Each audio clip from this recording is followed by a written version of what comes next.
أعوذ بالله من الشيطان الرجيم بسم الله الرحمن الرحيم اور یہ توہین اور ذلت امیز انداز ہے. اور اللہ تعالیٰ قطعاً پسند نہیں کرتے، حتیٰ کہ لا يدخل الجنہ من کان فی قلبہ مثقال ذرۃ من کبر، جس کے دل میں ایک ذرہ کے برابر تکبر ہے وہ جنت میں نہیں جائے گا. اب ذرہ کیا ہوتا ہے؟ ذرہ کیا چیز ہے؟ ایک ہوتا ہے ہمارے یہاں ذرہ تھوڑا جیا، یہ وہ نہیں ہے، یہ خاص ذرہ ہے.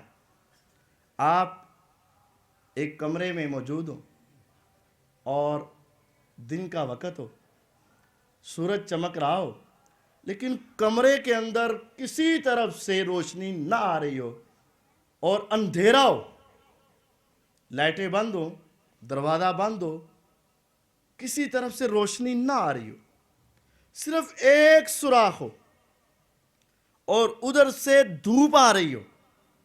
اس دھوپ کے ساتھ آپ دیکھیں گے ایک لائن سی بنی ہوئی ہے روشنی، اور اس کے اندر کوئی چیز گھوم رہی ہے، کوئی چیز گھومتی ہوئی نظر آئے گی. وہ یہاں بھی ہے لیکن ہم سے پکڑی نہیں جاتی.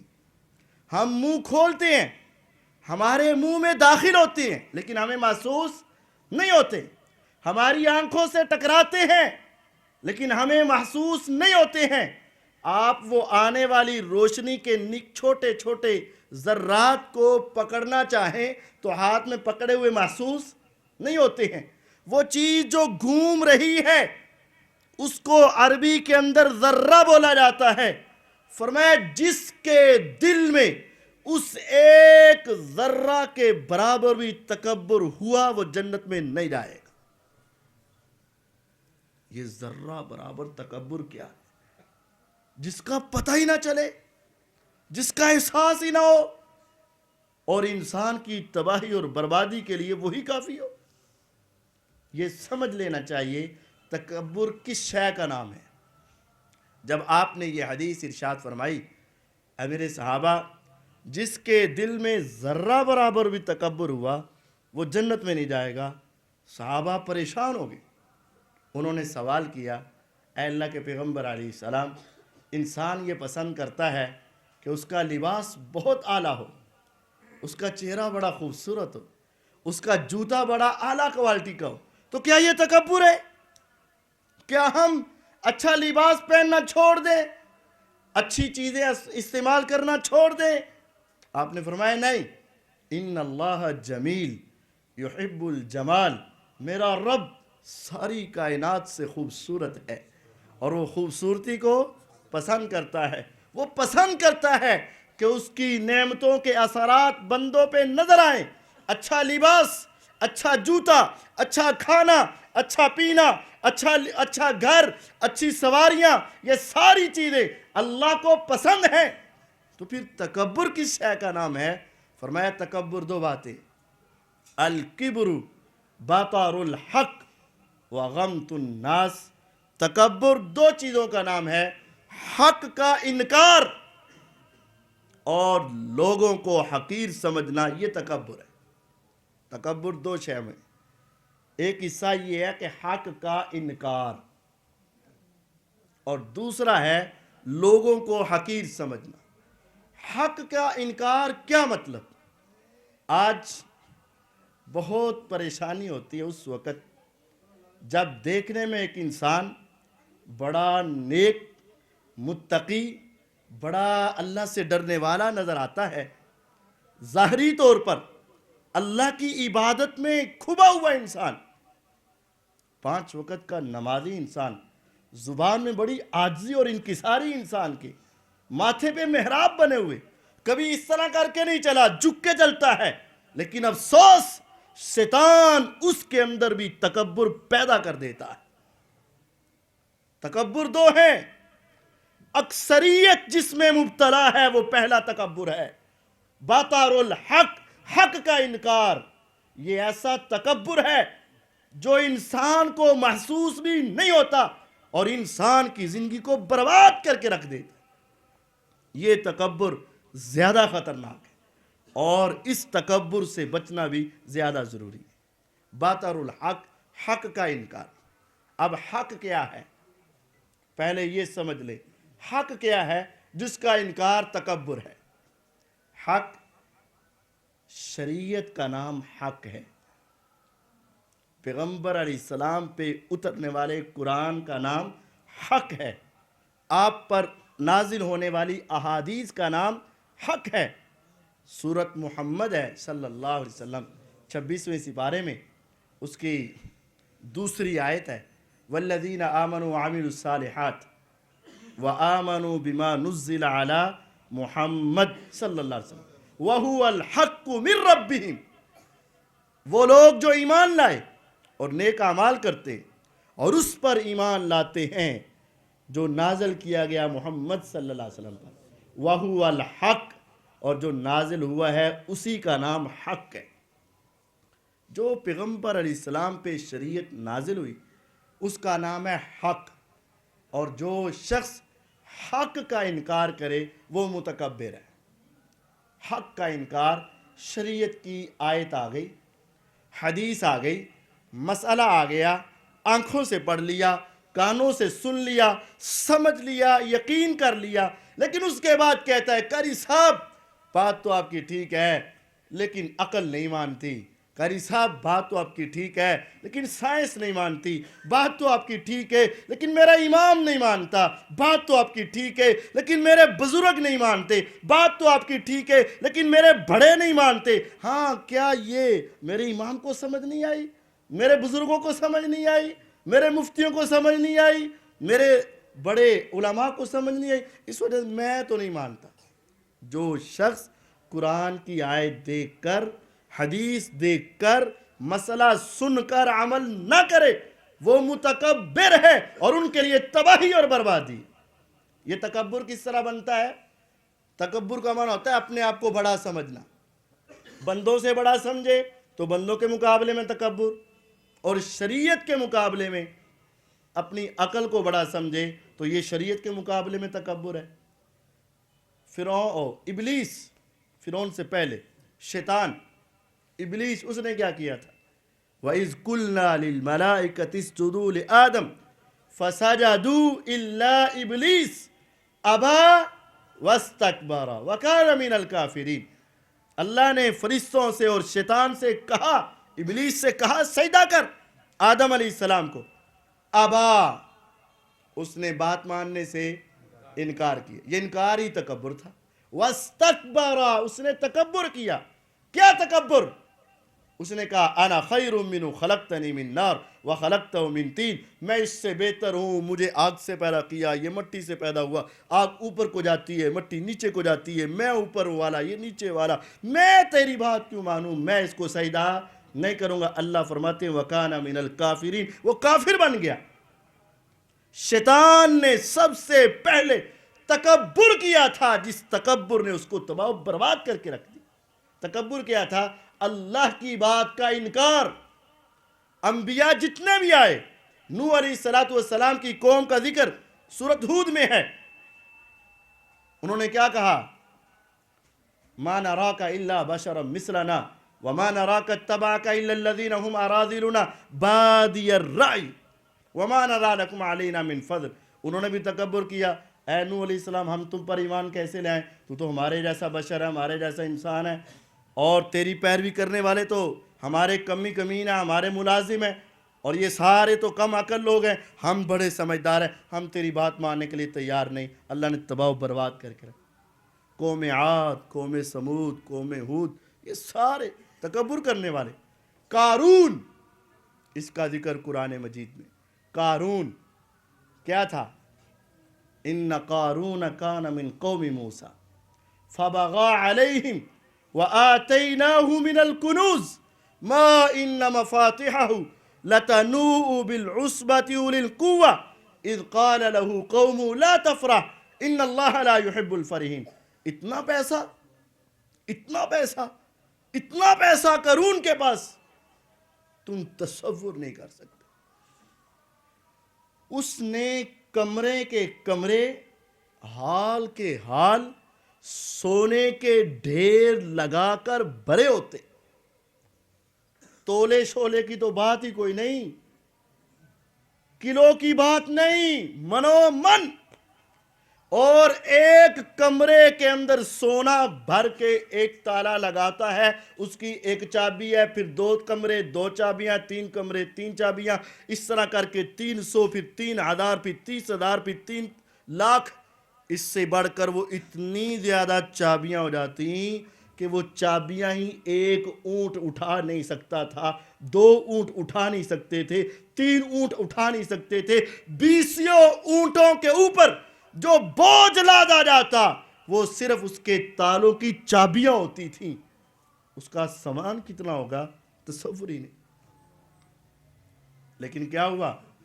فخرج علی قومی فی زینتی، پوری زیب و زینت کر کے نکلا، لباس پہنا، اتراتا ہوا نکلا.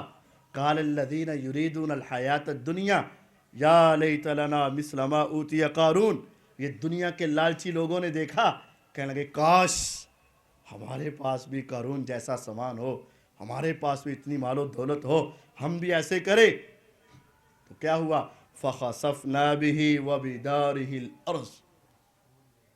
اللہ تعالیٰ کو اس کا یہ تکبرانہ انداز نکلنا پسند نہ آیا. ہم نے اس کو بھی اور اس کے سارے خزانوں کے پورے محلات کو زمین میں دنسا دیا. فما كان له من فئة ينصرونه من دون الله وما كان من المنتصرین. وہ بڑا طاقتور، نہ وہ خود اپنے آپ کو بچا سکا اور نہ اس کی کوئی فوج اور کوئی گروہ اس کو دھنسنے سے بچا سکا. وہ بھی زندہ زمین میں اس طرح پاؤں کھپتے گئے، زمین میں جاتا گیا، کوئی دنیا کی طاقت اس کو بچا نہ سکی. سارے خزانے زمین میں دنستے گئے. حدیث صحیح بخاری کی، بینما رجل یتجلجل، ایک آدمی نکلا، بڑے تکبر سے نکلا، میرے اللہ کو پسند نہ آیا، اللہ نے اس کو زندہ زمین میں دنسایا. فہو یتجلجل الی یوم القیامہ، وہ قیامت تک ہی زمین میں دنستا رہے گا. یہ تکبر اللہ تعالیٰ کو پسند نہیں ہے. اب تکبر ہمارے معاشرے میں ایک تو یہ ہے کہ حق آ گیا، اپنی آنکھوں سے آیت پڑھ لی، حدیث پڑھ لی، ترجمہ پڑھ لیا، پھر نہ مانا، سمجھ لو یہ بندہ متکبر ہے. زبان کا کتنا میٹھا کیوں نہ ہو، ماتھے پہ محراب بن جائیں، پڑا میں کرنے والا کیوں نہ ہو، 6 نمازیں تہجد سمیت پڑھنے والا ہو، لیکن اگر وہ حق بات نہیں مانتا، شریعت کے مطابق نماز نہیں پڑھتا، سنت کے مطابق، حدیث کے مطابق عمل نہیں کرتا، قرآن پڑھ لینے کے بعد، حدیث پڑھ لینے کے بعد اپنا عقیدہ، اپنی سیرت، اپنی سوچ اس کے مطابق نہیں کرتا، تو وہ دنیا کا متکبر انسان ہے اور اس کے لیے تباہی اور بربادی ہے. تکبر کا دوسرا انداز، اپنا سینہ تان کے دنیا کو حقیر سمجھ کے چلنا. لقمان علیہ السلام نے اپنے بیٹوں کو جو کہا تھا، وَلَا تُسَعِّرْ خَدَّكَ لِلنَّاسِ وَلَا تَمْشِ فِي الْأَرْضِ مَرَحًا. اپنے رخسار لوگوں سے دور نہ کر، یعنی لوگوں کو حقیر سمجھ کے اپنا منہ ہی موڑ لے، ان کی طرف دیکھنے کو وارا نہ کرے. آج پیسے آگے تو انسان کو انسان ہی نہ سمجھے اور بندے کے ساتھ بندوں والا سلوک ہی نہ کرے. اگر غریب آدمی آ جائے اسلام لینے لگے تو 2 انگلیاں ملا کر ہاتھ پیچھے کر لے، اور چودھری صاحب آ جائے تو بڑا آگے بڑھ کے ملے. یہ انسانیت نہیں ہے. اللہ جو ساری کائنات کا خالق اور مالک ہے، وہ تو غریبوں سے زیادہ محبت کرتا ہے، وہ تو کمزوروں سے زیادہ پیار کرتا ہے، اور روز قیامت بھی وہ غریبوں کو 500 سال پہلے جنت میں بھیجے گا. تو تمہیں بھی تو غریبوں سے پیار کرنا چاہیے نا. پیسہ آ جائے تو تکبر نہ کر. وَلَا تُسَعِّرْ خَدَّكَ لِلنَّاسِ وَلَا تَمْشِ فِي الْأَرْضِ مَرَحًا. اپنے رخسار کو لوگوں سے مت پھیر، یعنی ان کی طرف دیکھتے رہنا چاہیے، اور زمین میں اکڑ اکڑ کر مت چل. تکبر کی ایک شکل یہ ہے کہ انسان اپنا یہ تہبند، شلوار، پینٹ، ٹراؤزر یہ ٹخنوں سے نیچے کرتا ہے، یہ تکبر ہے۔ معلوم نہیں ہوتا، بسا اوقات ذہن میں بات بھی نہیں ہوتی، لیکن یہ تکبر ہے، یہ تکبر ہے، اس کا نام تکبر ہے۔ پہلے دور میں ایسا ہوتا تھا، بڑے بڑے بادشاہ اپنے تہبند یا اپنی چادریں زمین پہ اس طرح گھسیٹا کرتے تھے۔ نبی کریم صلی اللہ علیہ وسلم نے فرمایا یہ تکبر ہے۔ اللہ تعالیٰ پسند کرتے ہیں بندہ مومن مرد کی شلوار، اس کی تہبند، اس کا کپڑا، اس کا ٹراؤزر، اس کی نصف پنڈلی تک ہو، پنڈلی کے آدھے حصے تک۔ فرمایا پھر اگر تم نہیں پسند کرتے تو تھوڑا سا نیچے آ جاؤ، اگر پھر بھی تم پسند نہیں کرتے تو ٹخنے تک آ جاؤ، گٹے تک آ جاؤ۔ اس ٹخنے سے نیچے کرنا جر الازار من المخیلہ، جس کا کپڑا اس کے ٹخنے سے نیچے ہوا یہ تکبر ہی تکبر ہے۔ لیکن قاری صاحب جی نہیں، ساڈے ذہن چ تے تکبر نہیں ہوندا، اسی تے کدی تکبر دا سوچیا بھی نہیں۔ تمہارے ذہن میں ہو یا نہ ہو، تمہاری سوچ ہو یا نہ ہو، فرمایا جر الازار من المخیلہ، یہ تہبند نیچے کرنا ہی تکبر ہے۔ تیرے دماغ میں آئے یا نہ آئے، تیرے ذہن میں آئے یا نہ آئے، یہ کرنا ہی تکبر ہے۔ اب کیا ہے، صرف 1 انچ کپڑا نیچے لٹکانے سے بندہ متکبر بن جاتا ہے، اور 1 انچ اوپر کر لے تو انسان تکبر سے نکل آتا ہے۔ نہیں جی دین میں اتنی سختی نہیں ہے، اور جی تسی تے اتنا سخت کام کرتے ہیں، میں نے نہیں کیا۔ یہ دین میں ہماری عقل اور سوچ نہیں چلے گی، یہ اللہ کا قانون ہے تو چلے گا بس۔ آپ دنیا میں دیکھ لیں، کوئی بھی ادارہ ہے، مثال کے طور پر ایک فیکٹری ہے، اور اس کے مالک نے اپنے ملازموں کے لیے کوئی لباس کا رنگ متعین کیا ہے کہ ان کی وردی یہ ہے۔ حالانکہ لباس ہی پہننا ہے، کسی بھی رنگ کا پہنا جا سکتا ہے، لیکن جو وردی متعین کر دی جائے سارے ملازموں کو وہ پہننی پڑتی ہے۔ اگر کوئی ملازم ایک دن اپنی مرضی کرائے، دوسرے دن بھی اپنی مرضی کرائے، تیسرے دن بھی کرائے، تو کیا وہ مالک اسے روکے گا کہ نہیں؟ آگے سے جواب ملے جی اتنی سختی کی ضرورت نہیں ہے، بس تم نے کام لینا کام لو، کہا جائے گا نہیں۔ اور اگر وہ بحثنے لگے تو دوسرا دیکھنے والا انسان کہے گا یہ کم عقل انسان ہے، جب مالک نے یہ رنگ طے کیا ہے اور یہ وردی طے کی ہے تو تمہیں ماننی پڑے گی۔ تم سب کے بچے سکول جاتے ہیں نا، سب کے جاتے ہیں نا، انہوں نے جو ان کا یونیفارم لگایا ہے پہناتے ہو کہ نہیں؟ کبھی وہاں بحث کی ہے؟ کبھی مرضی کی ہے؟ نہیں۔ اگر انہوں نے پینٹ اور کوٹ لگایا ہے، شرٹ لگائی ہے، جو رنگ لگایا ہے تم وہی پہنا کر بھیجتے ہو، اگر وہ نہ پہناؤ تو تمہارا بچہ سکول جانے کے لیے تیار نہیں۔ اس کو بھی سمجھ ہے جو قانون دنیا کے سکول کے مالک نے بنایا ہے اس کو فالو کرنا ہے، ماننا ہے۔ لیکن افسوس جب حدیثیں سنائی جاتی ہیں، مسئلے بتائے جاتے ہیں، اور بتایا جاتا ہے کہ اگر تمہارے ہاتھ ٹخنوں سے 1 انچ بھی نیچے کپڑا گیا تو جہنم ہے۔ ما اسفل من الکعبین من الازار ففی النار، جتنا تیرا زمین پر لٹکے گا اتنا حصہ تیرا جہنم میں جائے گا۔ او خیر صلاح ہے، نماز کے لیے آئے تو اسے ویلے سارے اتے کر لے، نماز سے باہر نکلنے لگے تو آرام سے نیچے کر لے۔ بھئی کیا کر او یار قاری صاحب جی بس پھر کی ہویا؟ نہیں میرے بھائیو، یہ تکبر ہے، یہ تکبر ہے۔ اپنی بات نہیں چلے گی، اپنے آپ کو اس تکبر سے بھی بچاؤ اور اپنی اولاد کو اس تکبر سے بھی بچاؤ۔ تکبر کی آخری شکل یہ ہے کہ انسان کو حقیر سمجھتا ہے۔ حقیر انسان کو سمجھنا یہ اللہ تعالیٰ کی طرف سے رنگ ہے۔ اگر تمہارے پاس، اگر تمہیں اپنے رنگ پر ناز ہے تو اس کو بھی رنگ اللہ نے دیا ہے، اگر تمہیں اپنے عہدے پر ناز ہے تو اس کو بھی عہدہ اللہ نے دیا ہے، اگر تمہیں اپنے پیسے پر ناز ہے تو اس کو بھی اللہ تعالیٰ نے ایسا بنایا ہے۔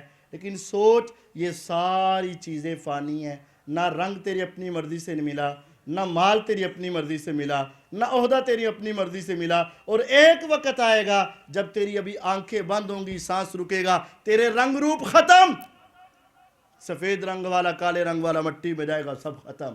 سارے پیسے ختم، سارے عہدے ختم، اور اس وقت انسان جب قبر سے اٹھے گا تو اپنے اعمال کی بنیاد پہ اٹھے گا۔ اس وجہ سے کسی انسان کو حقیر سمجھنا یہ بہت بڑی تباہی ہے۔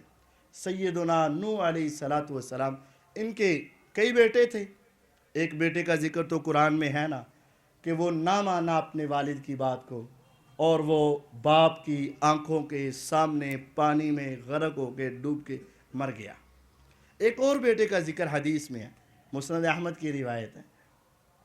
وہ بیٹا کیا ہوا، نوح علیہ السلام فوت ہونے لگے، انہوں نے اپنے بیٹے کو بلا کر ایک نصیحت کی۔ اس نصیحت کے یا وصیت کے 4 حصے۔ فرمایا میرے بیٹے، آمرک باثنین وانہاک عن اثنین، اے میرے بیٹے میں تمہیں 2 باتوں کو کرنے کا حکم دیتا ہوں اور 2 باتوں کے چھوڑنے کا حکم دیتا ہوں۔ 2 کام کرنے ہیں میری بات، اور 2 کام میری زندگی کے بعد نہیں کرنے۔ میں تمہیں حکم کس چیز کا دیتا ہوں؟ آمرک بلا الہ الا اللہ، میں تمہیں اللہ کی توحید اور لا الہ الا اللہ کو سمجھنے کا حکم دیتا ہوں۔ اس کو سمجھ اور اس کو پڑھا کر، اس کا ورد کیا کر، لا الہ الا اللہ، لا الہ الا اللہ، لا الہ الا اللہ۔ یہ کلمات پڑھنے بھی ہیں اور ان کا معنی اور مفہوم سمجھنا بھی ہے۔ پھر فرمایا اس کا فائدہ کیا ہوگا، لو ان السماوات السبع والارضین السبع فی کفۃ ولا الہ الا اللہ فی کفۃ لراجحت بہن۔ اے میرے بیٹے قیامت کا دن آئے گا، میدان محشر میں اللہ کے سامنے نیکیاں اور گناہ تولے جائیں گے۔ فَأَمَّا مَنْ ثَقُلَتْ مَوَازِينُهُ فَهُوَ فِي عِيشَةٍ رَاضِيَةٍ وَأَمَّا مَنْ خَفَّتْ مَوَازِينُهُ فَأُمُّهُ هَاوِيَةٌ۔ یہ 2 تکڑی کے پلڑے ہوں گے، ایک طرف نیکیاں ایک طرف گناہیں۔ اے میرے بیٹے اگر 7 آسمان اور ان کا پورا وزن اور 7 زمینیں اور ان کا پورا وزن تکڑی کے ترازو کے ایک پلڑے میں ڈال دیا جائے، وَلَا إِلَهَ إِلَّا اللَّهُ فِي كَفَّةٍ، اور ایک پلڑے کے اندر صرف لا الہ الا اللہ رکھ دیا جائے، اگر تمہیں سمجھ آ گئی اس کلمے کی اور تو نے اس کے مطابق عمل کیا تو یہ ایک کلمہ ہی 7 آسمان اور 7 زمین کے وزن سے بھاری ہوگا۔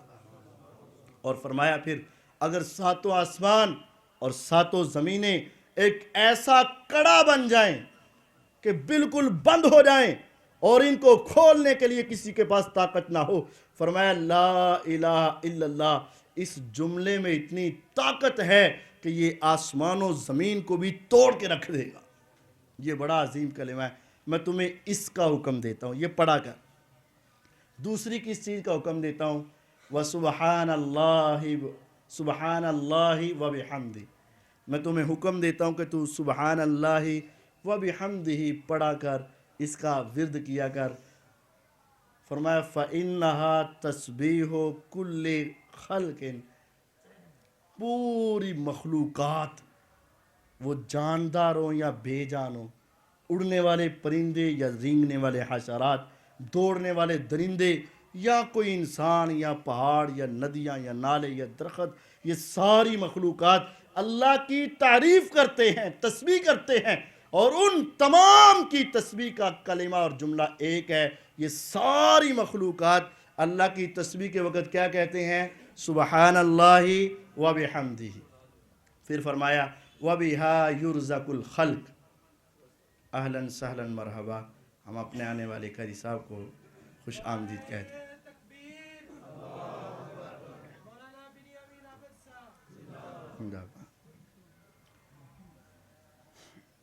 فرمایا بیٹا 2 چیزوں کا حکم ہے، ایک لا الہ الا اللہ کا ورد جاری رکھا کر، اور دوسرا سبحان اللہ وبحمدہ۔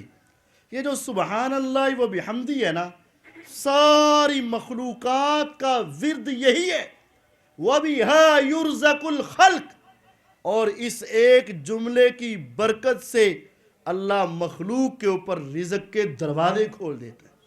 جو شخص رزق کی وجہ سے پریشان ہے وہ یہ کلمات پڑھے۔ یہ 2 باتوں کا حکم دیتا ہوں، وَأَنْهَاكَ عَنْ اثْنَيْنِ، اور میں تمہیں 2 باتوں سے منع کرتا ہوں۔ عن الشرک والکبر، اے میرے بیٹے میری زندگی کے بعد ساری زندگی دو باتوں کا خیال رکھنا کہ تیری زندگی میں شرک نہ آئے اور تکبر نہ آئے۔